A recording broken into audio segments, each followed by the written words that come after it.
দর্শকপ্রিয় বেসরকারি television channel ৭১ টিভির ১৪তম প্রতিষ্ঠাবার্ষিকী সাতক্ষীরায় জাঁকজমকপূর্ণভাবে উদযাপন করা হয়েছে। শনিবার দুপুর ১২টায় শহরের ম্যানগ্রোভ কমিউনিটি সেন্টারে কেক কাটা ও আলোচনা সভার মাধ্যমে দিনটি উদযাপিত হয়।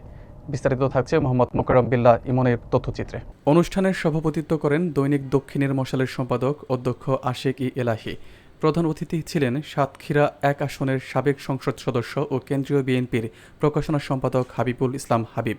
বিশেষ অতিথি হিসেবে বক্তব্য দেন সাতক্ষীরা সরকারি কলেজের অধ্যক্ষ বাসুদেব বসু, স্বদেশে নির্বাহী পরিচালক মাধবচন্দ্র দত্ত, মহিলা বিষয়ক অধিদপ্তরের উপপরিচালক নাজমুন নাহার, সাতক্ষীরা প্রেস ক্লাবের সভাপতি আবুল কাশেম ও সাধারণ সম্পাদক আসাদুজ্জামান। এছাড়াও বক্তব্য রাখেন প্রথম আলোর কল্যাণ ব্যানার্জি, শিক্ষাবিদ Abdul Hamid, RTV, Somoy TV, Jamuna TV, NTV, Asian TV, Ekhon TV, DBC news সহ বিভিন্ন গণমাধ্যমের প্রতিনিধিরা।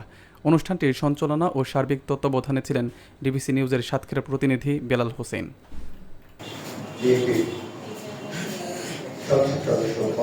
মানুষের ভিতরে সংবাদটাকে সঞ্চারণ করেছে।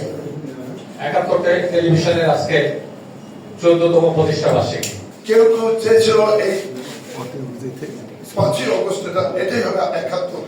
জার্নাল ৭১ সংযোগ ইত্যাদি পরিবেশনের মাধ্যমে সমাজ তথা দেশের প্রেক্ষাপট সুন্দরভাবে মানুষের কাছে উপস্থাপন করছে নির্বিচ্ছিন্নভাবে।